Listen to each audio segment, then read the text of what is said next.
একবার ভাবুন তো, এমন এক জীবনের কথা যেখানে নেই কোনো কোলাহল, নেই কোনো আধুনিকতার ছোঁয়া, এমনকি নেই মুখ ফুটে কথা বলার অধিকারও। শুনতে রূপকথার গল্পের মতো মনে হলেও নীলফামারীর চরঢাকা উপজেলার ধর্মপালা এলাকায় রঞ্জিত সাধু ঠিক এমনই এক জীবন বেছে নিয়েছেন।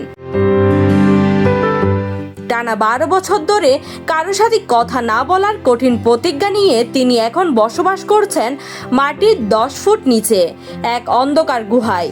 4 বছর পার হয়ে গেছে, আরও 8 বছর তিনি থাকবেন নিঃশব্দ প্রবাসে। কেন স্বেচ্ছায় নির্বাসন, কিসের খোঁজে এই কঠিন তপস্যা? 2019 ও 20 সালে ভারত ভ্রমণে গিয়ে বদলে যান রঞ্জিত সাধুর জীবনের মোড়। সংসারকে তিনি দেখেন কামনা বাসনার এক জাল হিসেবে। সেখান থেকে মুক্তি পেতে ফিরে এসে নিজের জন্য গড়ে নেন একাকী নদীর ধারে এক গোপন উপাসনালয়।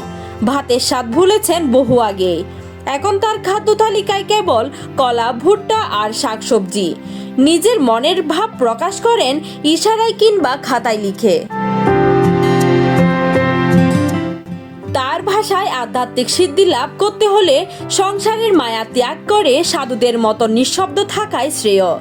মাটির 10 ফুট নিচের গুহা, যেখানে সূর্যের আলো পৌঁছানোই দায়, সেখানে কিভাবে 4 বছর কাটিয়ে দিলেন এই সাধু। এলাকাবাসীর কাছে রঞ্জিত সাধু এক বিস্ময়কর নাম। অদ্ভুত বিষয় হলো আধুনিক চিকিৎসা বা ডাক্তারের প্রয়োজন পড়েনি তার। ভাতের বদলে সবজি আর ডাল খেয়ে তিনি দিব্যি সুস্থ আছেন। ভারতের সাধুদের জীবনযাপন অনুসরণ করে তার এই সংকল্প আজ পুরো নীলফামারীর টক অফ দ্য টাউন। অনেকে বলছেন, আমরা যা পারি না, রঞ্জিত সাধু কঠিন তপস্যা করে আমাদের সমাজের সামনে এক নতুন উদাহরণ তৈরি করেছেন।